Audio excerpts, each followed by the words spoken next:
Hi, welcome back to the channel. Today I'm going to read you some excerpts from this little book right here. I wanted to quickly share how I found the book. We have where I live, there's this great initiative called the Book Box. So basically what the city did is they put up aluminum boxes all over the district, pretty much. Sometimes when you walk in the woods and there's a bench, there's a box right next to the bench. And so there is one down the road from where we live.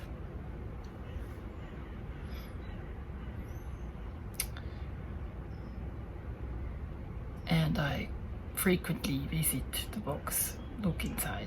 So I saw this book and I picked it up, and it turned out to be a good decision. Even though I don't have anything to do with yoga usually, because yoga actually makes me physically sick. Like, I tried it a couple of times and every time it wouldn't really do me any good. I don't know what it is. Probably the, whole business of, bowing and your head being sort of like over your body and whatever. So it doesn't work for me. But anyway, I was somewhat surprised when I started reading it, because on the surface, yes, it might be about yoga, but then it actually is more about consciousness, the mind, and stuff like that. So maybe a couple of words about the author. He was an Indian sage, philosopher, but also politician at some point. I'm gonna have to look up when he lived. He was born in 18 something, and I think he died in 1950. And his work is still very important today and influential as well. His personal story is quite an interesting one, because he at one point, as I mentioned, was involved in politics in India, and he actually, I think, joined the resistance to the, at the time, British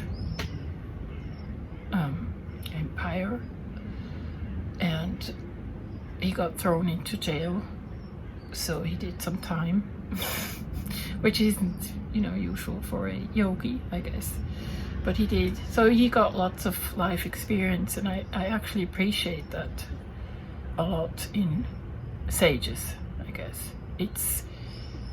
I personally favor people who lived actual lives and experienced, hardship. I'm not so much into people into the monk caste, I guess. I'm a believer in real life, and excuse me, grabbing life by the horns and actually living it. So he's my kind of guy, I guess, is what I'm trying to say. So anyway, I'm just going to, I selected 3 excerpts from the first chapter, which is called Calm, Peace, Equality. And I'm just going to read those passages to you. Hopefully you'll find them as intriguing as I did. And maybe I'll comment here and there if I can. So here goes the first excerpt.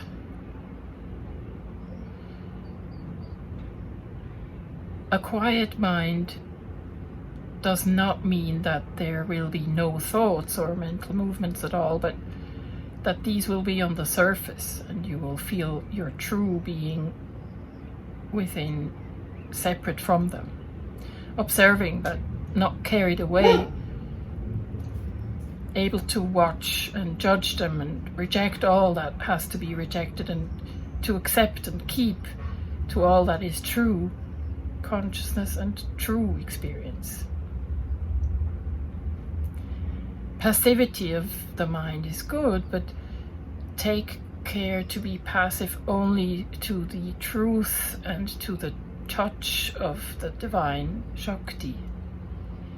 If you are passive to the suggestions and influences of the lower nature, you will not be able to progress, or else you will expose yourself to adverse forces which may take you far away from the true path of yoga.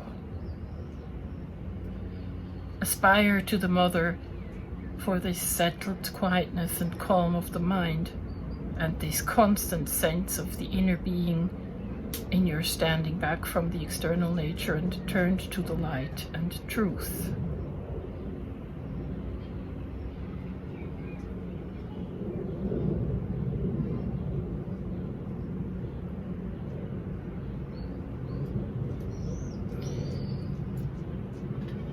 So I personally interpret this as pretty much what I started saying when I commented about Sri Aurobindo's life.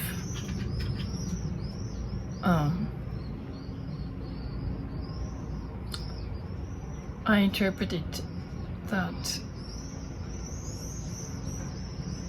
having a quiet mind doesn't mean to not be involved in everyday experience, which oftentimes is of a quote-unquote lower nature.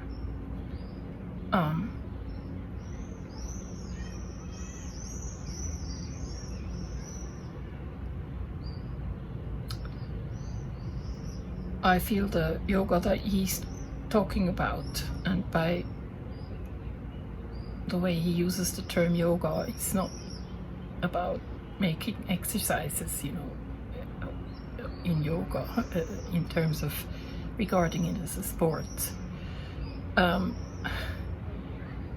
think what he's referring to is sort of like the path of the spiritual path, that one is on. So I think it talks about incorporating life experience, incorporating life's experiences rather into what to you is meditation, So it goes back to this, I guess that was a Sufi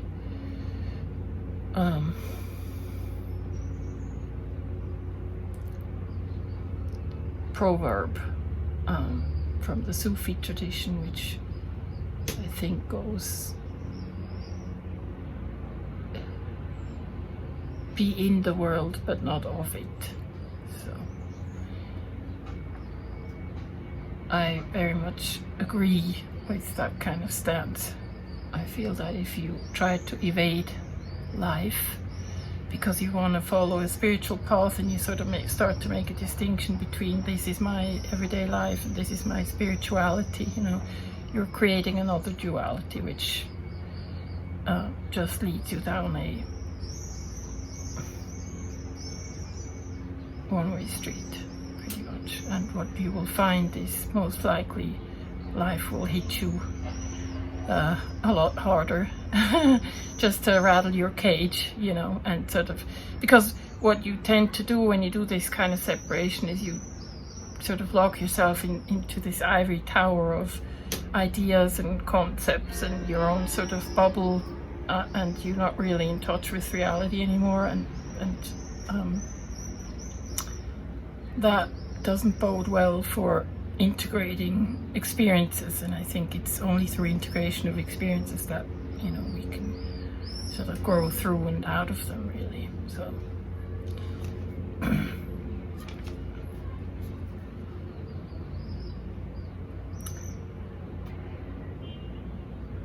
He's now going further into what he regards as this quiet mind that he was talking about.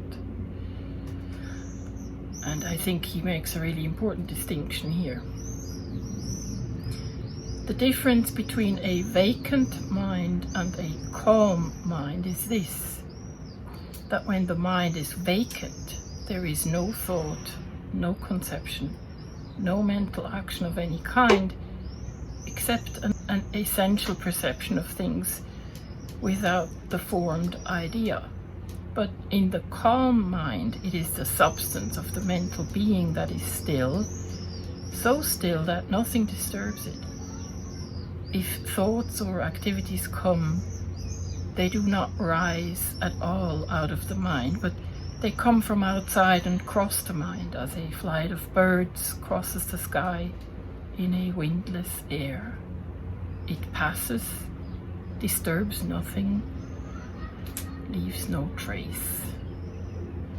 Even if 1,000 images or the most violent events pass across it, the calm stillness remains, as if the very texture of the mind were a substance of eternal and indestructible peace. A mind that has achieved this calmness can begin to act even intensely and powerfully, but it will keep its fundamental stillness, originating nothing from itself, but receiving from above and giving it a mental form without adding anything of its own, calmly, dispassionately, though with the joy of the truth and the happy power of light of its passage.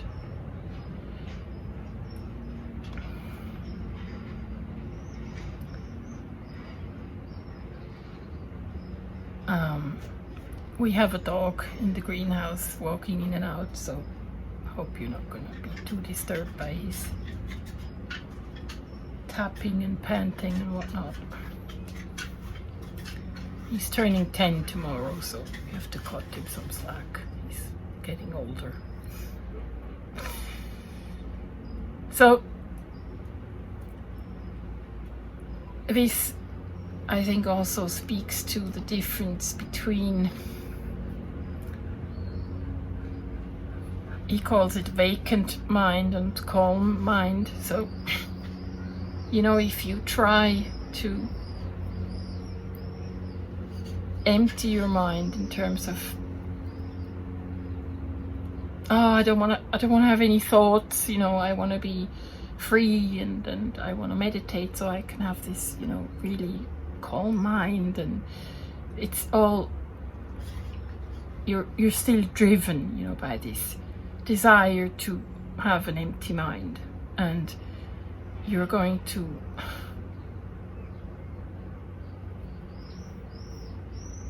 become quite rigorous in your pursuit of meditation, you know. And what tends to happen is that your mind actually, when you then sit down to meditate, for instance, to be really practical about it, your mind tends to jump around like a monkey. So it's the minute you sit down, you know, you go through the laundry list of things you have to do, things you have to get to be, and all that kind of stuff, and you try and push away those thoughts, push them away, and it gets worse and worse and worse, and then you give up. So instead, what he offers us here, I think, is to realize that it's more of a movement of actually letting go, you know. And by letting go, I mean to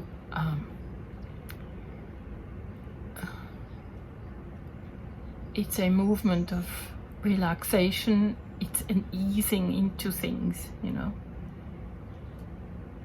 It's almost like,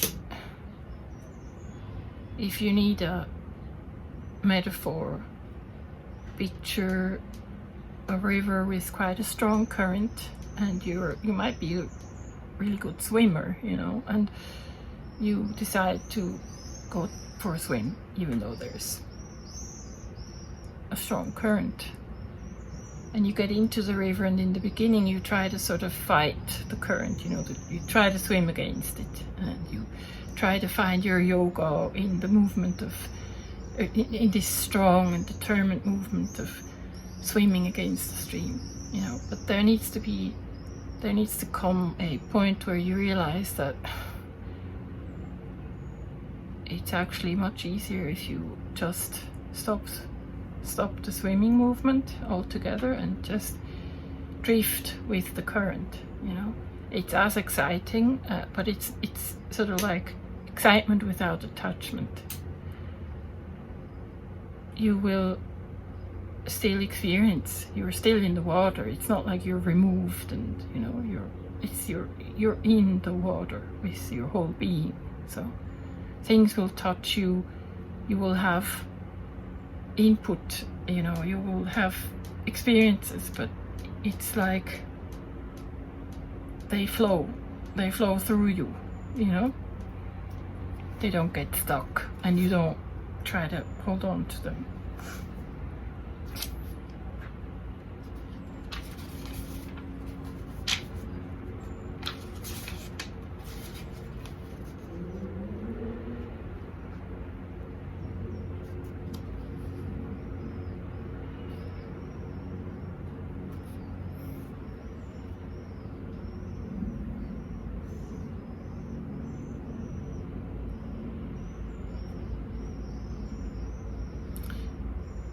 He picks up the notion of aspiration in this passage,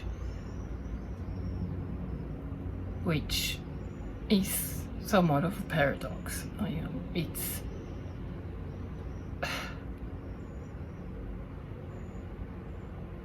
if it's about letting go, then how can you aspire to something, at the same time? And I think he's trying to resolve this paradox a little bit here.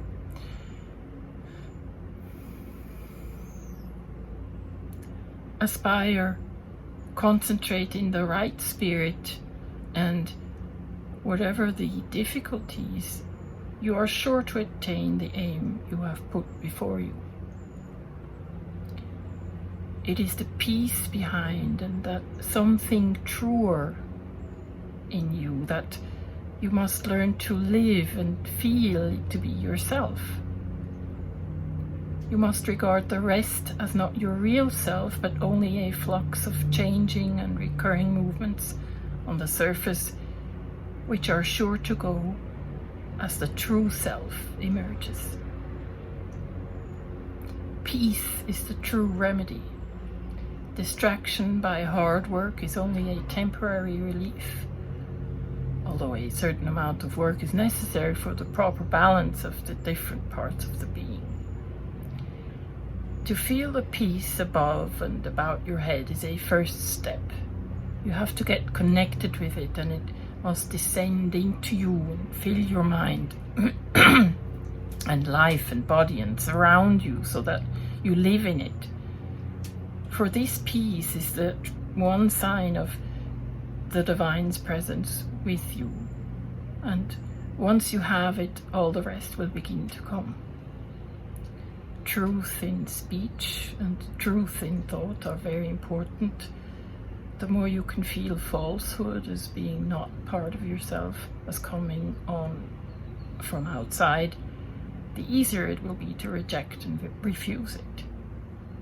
Persevere, and what is still crooked will be made straight, and you will know and feel constantly the truth of the divine's presence, and your faith will be justified by direct experience. Now,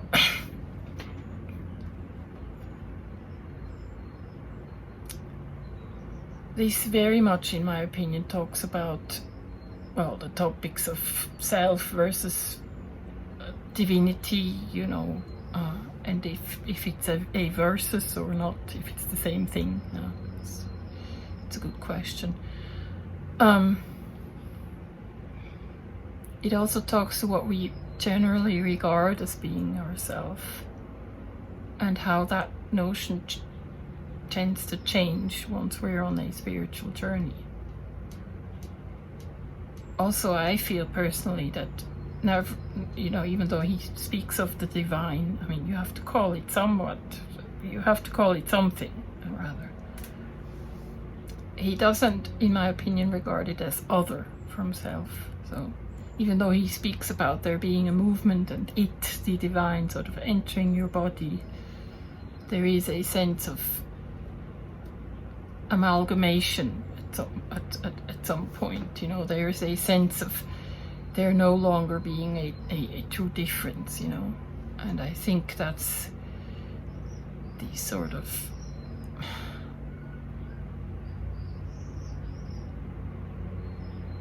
that's the alchemization that tends to happen, I think. So anyway, that was the 3 excerpts. I'm going to, if I find that there is more to share, I will. I wish you a good day and I'll see you soon. Bye.